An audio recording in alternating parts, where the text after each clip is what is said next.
Hello, I'm Richard Carter, and over the past couple of weeks, me and my team have been learning about what has happened to the wonder of the world, Jurassic Park.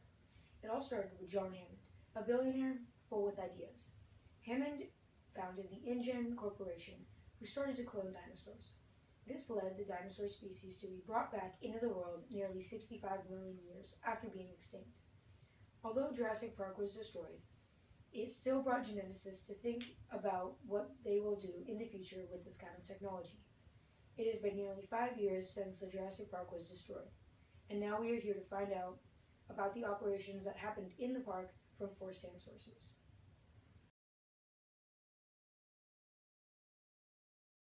Hello, Henry. Do you think you can answer a couple questions for us? Of course. Okay.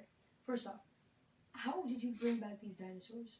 There's two possible ways to get DNA from a dinosaur. The first way is Loy. This is an antibody extraction technique we can use sometimes to get DNA directly from dinosaur bones. But this method is only our backup. Our main method is taking amber tree sap, which is often insects are attracted to, which then they get caught into the sap. We have found insects like mosquitoes that have sucked dinosaur blood long ago, almost 65 million years ago. So how do you get a dinosaur species that you specifically want in your park? Well, it's basically luck of the draw. If we find a dinosaur bone, it could have a DNA from one dinosaur to another, and same with the mosquito blood.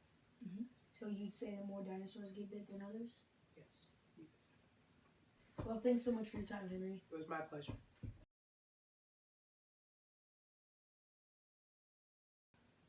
We have talked to the two of the most influential people in the 20th century. Now, let's talk to an expert on dinosaurs and other species from that time, Mr. Alan Grant. Grant is a paleontologist. How are you doing today, Grant? I'm doing well. What were your original thoughts on this park? Well, for me, I was beyond excited to see real dinosaurs, but also a little skeptical on the security side.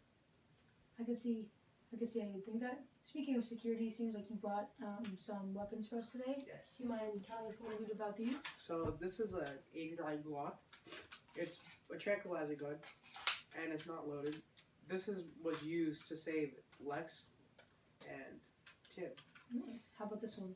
This one's a little bit less powerful, but it still works the same way. Nice. So you said that you single-handedly saved John Hammond's grandchildren, Tim and Lex. Do you think you could tell us more about that? I had to do the right thing when I saw they were in trouble. Dinosaurs are about to do what dinosaurs do to humans, and I just pulled out my tranquilizer gun, gave it one nice shot, and it was down, and I got them to safety. Ian Malcolm was a logical mathematician. He was right all along. He knew that Jurassic Park would fail. No one believed him.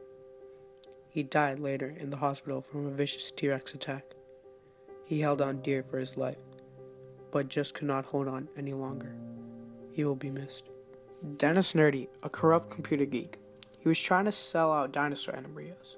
He set up the computer system, but also shut it down so he could get away with the embryos. He later died from an attack from a Dilophosaurus.